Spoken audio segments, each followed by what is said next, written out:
बिस्मिल्लाहिर्रहमानिर्रहीम। जावेद गफारी आपकी खिदमत में हाजिर। और जावेद गफारी आया है एक नए प्रोग्राम के साथ, और इस प्रोग्राम के अंदर मेरे साथ होंगे सीनियर एडवोकेट हाजी अकबर साहब। हाजी अकबर साहब का अगर मैं तारुफ की बात करूं तो किसी से ढका छुपा नहीं, तमाम जजेस और तमाम वकला ज़रूर जानते होंगे, क्योंकि माशाअल्लाह दलाइल के पक्के हैं, और जो दलाइल देते हैं वो ज़रूर उसके अंदर ख्याल रखते हैं। ये जो बुक्स का हवाला देते हैं और मुख्तलिफ चीज़ें साथ लेके जाते हैं तमाम तर जबी को, प्रोसीडिंग को। मैंने भी इनको मुशाहिदा किया अदालतों के अंदर, और उसके बाद मैंने इस चीज़ पर पहुंचा, इस नतीजे पर पहुंचा कि क्यों ना हाजी साहब का जो ये कह लें कि एक लंबा एक्सपीरियंस है उससे इस्तेफादा लिया जाए, और तमाम तर वो लोग जो एक तो वकला नए बनने वाले हैं उनको ये चीज़ें पहुंचाई जाएं, या वो लोग जिनको बुनियादी हकूक़ का पता होना चाहिए कि वो कौन कौन सी एप्लीकेशन दे सकते हैं और किस तरह इस्तेफादा हासिल कर सकते हैं पाकिस्तान के कानून से। तो इन तमाम तर चीज़ों को सामने रखते हुए हाजी अकबर साहब को मैंने तकलीफ दी, और हाजी अकबर साहब से इंशाअल्लाह मेरी जो तय हुआ है वो वीकली एक शो करेंगे, और इसके अंदर हम तमाम तर चीज़ों को डिस्कस करेंगे जो जो हमें पता होना चाहिए बीइंग आम शहरी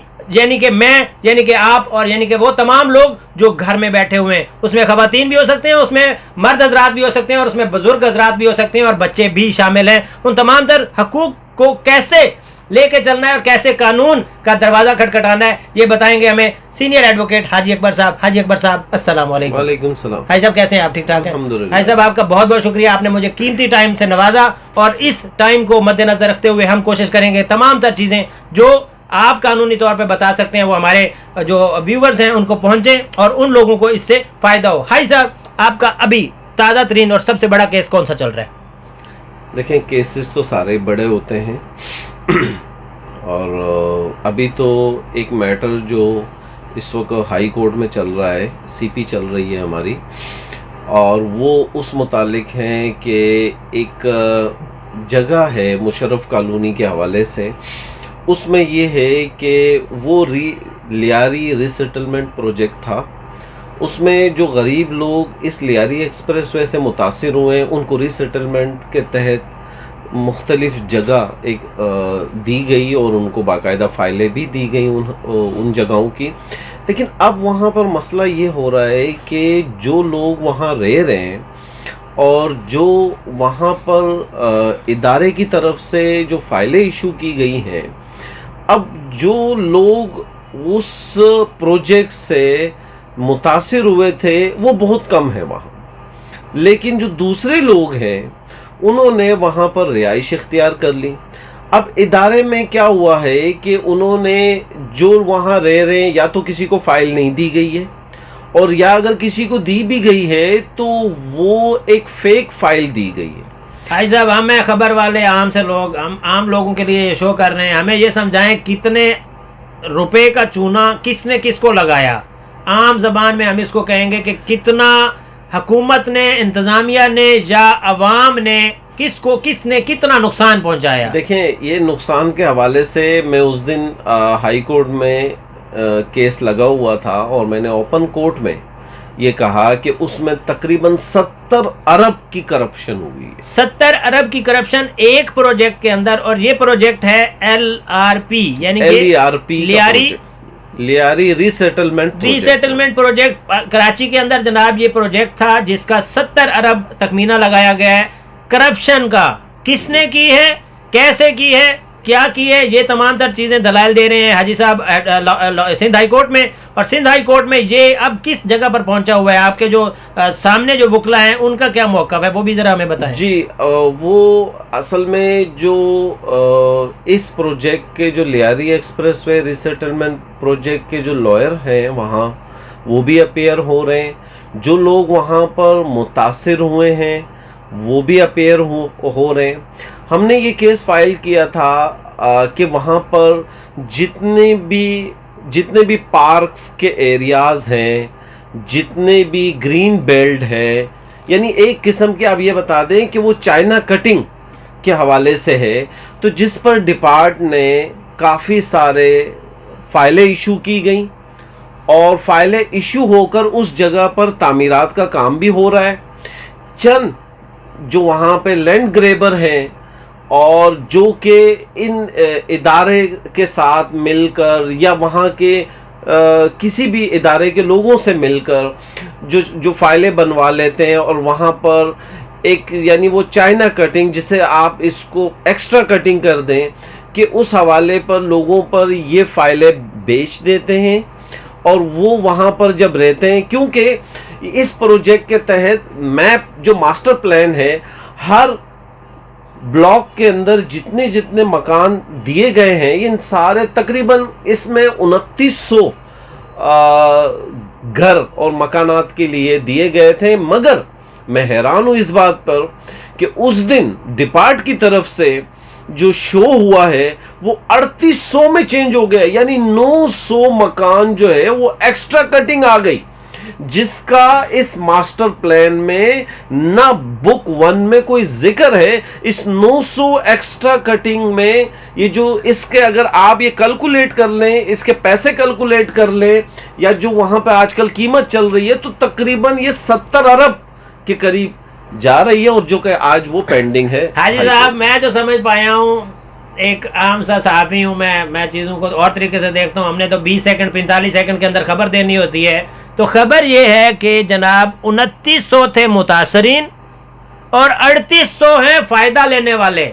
2900 घरों की जगह बन गए 3800 घर, और 2900 जो लोग थे उनको नहीं मिला। ये 3800 भी नए हैं, ये 3800 भी नए, वो 2900 वैसे मुतासरा हैं और 3800 नए लोग हैं। 2900 की जगह थी 70 बिलियन की, अगर हम कहें तो वो 70 बिलियन उनको नहीं मिला, वो 70 बिलियन की ही बेची गई है, लेकिन आगे 3800 नए लोगों को। तो ये समझ लें 2900 लोगों को नुकसान पहुंचाया गया है इस एक केस में, और वो फायदा 3800 को पहुंचाया गया, और उस 3800 को पहुंचाया नहीं गया, उनसे रकम वसूल की गई है, और वो गई है उस फ्रॉड या कहने के उस चोरों के टब्बर के पास, जो ये तमाम तर मैनेजमेंट करता है, जो कोई कराची के तमाम तर किताबों को, फाइलों को इधर उधर करता है। अब इस चीज के केस को लेके गए हैं हाजी अकबर, और हाजी अकबर इस वक्त सिंध हाई कोर्ट के अंदर ये केस लड़ रहे हैं। इसके अंदर 70 बिलियन का फायदा किसको होगा? अगर ये केस होता है तो उसके बाद एक नई स्टोरी शुरू होने वाली है कि वो 3800 लोगों का क्या कसूर है, जिन्होंने फाइल भी ली, जिन्होंने वहां उसका गवर्नमेंट का टैक्स भी भरा और फीसें भी भरी। वो 3800 लोगों का केस फिर आएगा तो उसका जिम्मेदार कौन ठहराया जाएगा? ये तमाम तर जो चीजें हैं ये हाजी साहब देख रहे हैं, और इंशाल्लाह इस मुकदमे के एंड तक हम आपको बताते रहेंगे। नेक्स्ट हेयरिंग कब है हाजी साहब, उसके बाद भी हम एक शो करेंगे, उस हेयरिंग के अंदर क्या हुआ वो भी आपको बताएंगे, और तमाम तर मैटर, इस मैटर को खसूसी तौर पर, क्योंकि हाजी साहब इसके कलम खुद वकील हैं, इसलिए हमें किसी और से राय लेने की ज़रूरत नहीं है। इस बारे में जो भी प्रोसीडिंग्स होंगी वो हम आप तक पहुंचाएंगे। अब तक के लिए यही है कि सबसे बड़ा केस करप्शन का इस वक्त सिंध हाई कोर्ट में जो चल रहा है 70 अरब का है। हम बड़ा क्यों कह रहे हैं? क्योंकि ये सिर्फ वो मुतासरीन नहीं है जो हमें इस वक्त नजर आ रहे हैं, डबल मुतासरीन से भी ऊपर की बात है। 3800 जब लोग दोबारा निकलेंगे सड़कों के ऊपर और कहेंगे कि हमें जो घर दिया गया था हमने तो ठीक तरीके से लिया था, और जिनका बेचा गया वो भी 2900 लोग सड़कों पर मौजूद होंगे और 3800 जमा हो जाएंगे, तो समझ लें कि ये गेम बहुत आगे चली जाएगी। करप्शन 70 अरब का हुआ है या नहीं हुआ, लेकिन 2900 लोग पहले परेशान, 3800 लोग परेशान होने वाले। इंसाफ कैसे दिया जाएगा ये भी एक बड़ा जबरदस्त एक तरह से सेगमेंट होने वाला है। हाजी साहब, इस मैटर के अंदर तो फायदा जिसको भी होगा आपको सवाब जरूर होगा। आपकी जो कह लें कि एक बड़ी प्रैक्टिस जो है इसके अंदर होने वाली है। आपके जो सामने वकील हैं वो पेश होते हैं, और किस मुंह से पेश होते हैं? वो किसके वकील होंगे? इंतजामिया के वकील हैं? वो देखें, वो इंतज़ामिया के भी वकील हैं, वो उन लोगों यानी जिसे आप कह लें कि वो लैंड ग्रेबर हैं। क्या होता है कि वहाँ पर जो पहले लोग रिहाइश पजीर हैं जिन्हें फाइलें नहीं दी गई, और वही फाइलें बाद में दूसरे लोगों को बेची गई। अब जो रिहाइश पजीर है वहाँ 10-11 साल से वो रह रहे हैं, उसी फाइल के इंतज़ार में हैं। क्या होता है कि दूसरे जो लोग जो कि मिले हुए हैं डिपार्ट से, वो लोग फाइल लेकर आ जाते हैं डिपार्ट से परचेस करके, और आके उनसे कहते हैं जी ये फाइल हमारे पास है, ये घर हमारा है, आप कुछ पैसे ले लें और ये घर खाली कर दें, अदरवाइज हम केस करेंगे, हम आपसे पुलिस के जरिए से एफआईआर कटाएंगे। माना उनको डरा धमका के कुछ पैसे देकर उस घरों पे काबिज हो जाते हैं, और फिर वो उनको फरोख्त कर देते हैं। माफिया के साथ मिलकर, इंतजामिया के साथ मिलकर ये खेल खेला जा रहा है। ये कराची की एक स्टोरी नहीं है, इस तरह की कई स्टोरीज हैं। इस स्टोरी को सामने लाने का मकसद सिर्फ इतना है कि देखें किस तरह का करप्शन हो रहा है। अपनी जो जगह है उसका ख्याल करें और उसमें देखें कि कौन कौन इन्वॉल्व हो रहा है। ये 2900 लोग जिन्होंने केस डाला था वो 2900 मालिक नहीं रहे, उस जगह के मालिक हो गए 3800, और 3800 जगह के मालिकों के पीछे जो है वो माफिया, वो अब वकील करके इस केस को खराब करने की कोशिश कर रहा है। लेकिन जज साहबान और तमाम जो टीम होती है इस तमाम तर मामले को देखने वाली, वो बहुत ही जीरक लोग होते हैं और वो इसको ज़रूर किसी उस तक पहुंचाएंगे। अवाम का जो फ़ायदा है उसको मद्देनज़र रखा जाता है और अवाम का फ़ायदा यही होगा कि फैसला इंसाफ की बुनियादों पर होना चाहिए। इस केस को आज यहाँ पे इस शो को क्लोज करते हैं। इस केस की तमाम तर तफसीलात आप तक जरूर लाएंगे, लाते रहेंगे। हाजी अकबर साहब और भी मुख्तलिफ चीज़ों के ऊपर आपको डिस्कस करेंगे, मामलात को हर हफ्ते ये शो इंशाल्लाह आप तक पहुँचाएंगे।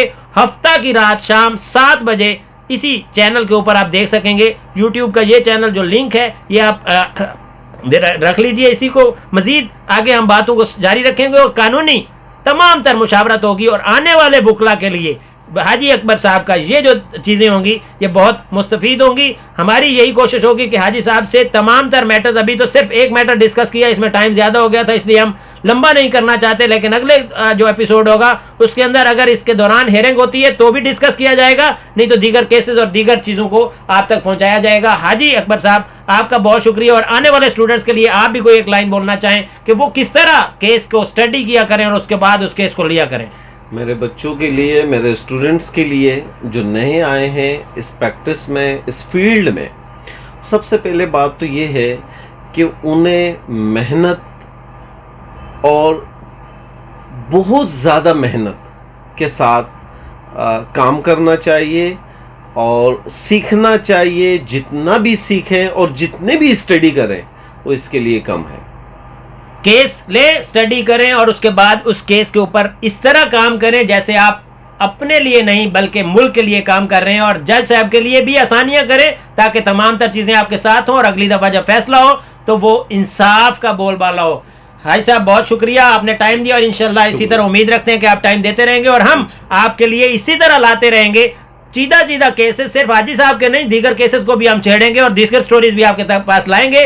कौन कौन माफिया है, कौन कौन सरगर्म है पाकिस्तान को नुकसान पहुंचाने के लिए, किस तरह इन तमाम तर मुसीबतों से जान छुड़वानी है पाकिस्तान की, इन तमाम चीज़ों का हल लेकर आपके पास आता रहूंगा। जावेद गफारी को हाजी अकबर के साथ इजाज़त दीजिए। अल्लाह हाफिज़।